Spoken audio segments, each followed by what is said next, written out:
What are the benefits of doing a trust versus a ladybird deed if more than one beneficiary? So there are benefits of considering a trust for probate avoidance. This would be a revocable trust over a ladybird deed if you have more than one beneficiary. I'm going to go through some of them, just kind of the ones that stick out in my mind as being most important. One, sort of the very foundation of all of this, when you have several beneficiaries that all become owners of an asset all at one time, and rather than just like one decision maker, there can obviously be issues that could arise. One beneficiary may want to sell the property. One beneficiary may want to buy the others out, may or may not be able to do that. Maybe the beneficiaries want to sell but can't agree on price. Maybe someone wants to keep it as an investment property. So depending on how many beneficiaries they are, each could have a different viewpoint on what should be done with the property. And if they don't all agree, it can be problematic, and it can sometimes result in what's called a partition action, where a judge has to actually come in order for the property to be divided up and sold. That can be a long process, and it's a lot of money, and it's money that's going to come out of the beneficiary's pocket. So that's one of the bigger ones that we see that can happen, is beneficiaries not being able to agree. Another thing that can happen is if you put multiple beneficiaries on as remainder men and you don't label them as joint tenants with rights of survivorship.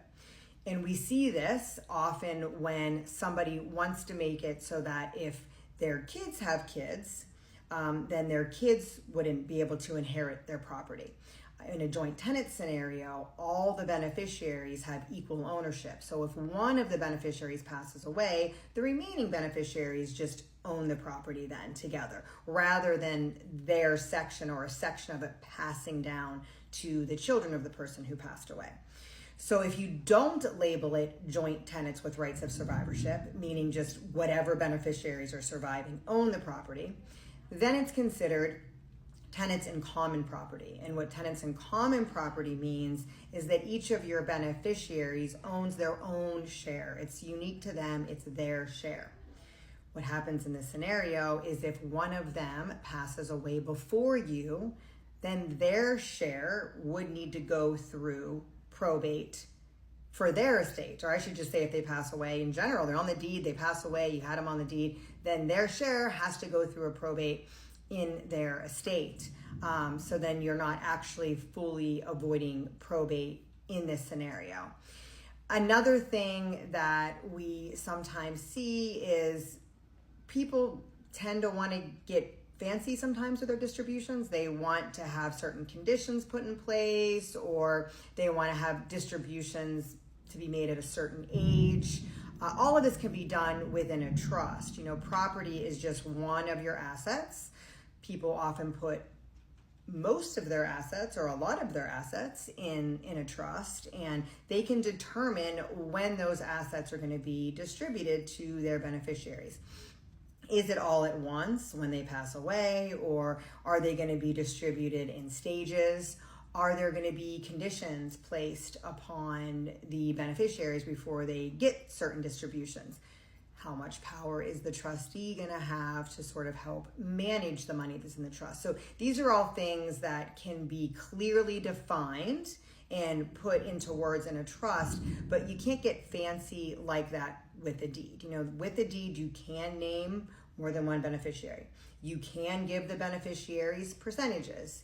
You can also make it so that there is a secondary beneficiary or beneficiaries if who you name first passes away. So you can do things like that, but you're definitely limited in what you can sort of control or all that you can say needs to happen in your specific scenario. So oftentimes people like a trust because within the trust, they can be a lot more specific about what they want to do, or specifically what needs to happen, or how distributions are being made. And then the last sort of point I want to make here, which sort of goes along with the first point I made, when you have a trust, you pick somebody to manage that trust.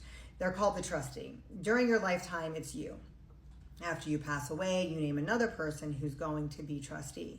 So that person, the trustee, has certain powers and certain things they're able to do with the assets within the trust.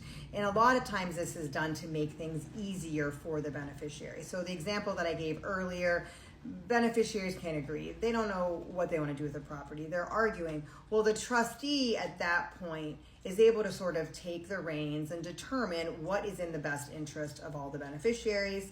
They could sell the property.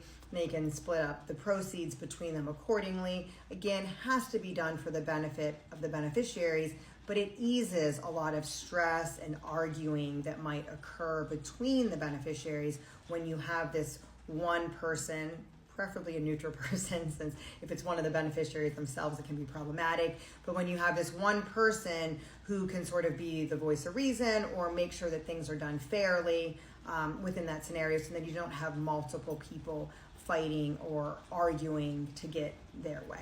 So those are some of the reasons that people would pick a trust, a revocable trust for probate avoidance. Revocable, again, you can make changes to it, rather than a ladybird deed. Hope this answers the question. And if you have any other questions about ladybird deeds or revocable trust, estate planning in general, asset protection, or probate, and you're in Florida, don't hesitate to contact our office. We're at Cost Law Office, the non-stuffy attorneys, and the link is in my bio.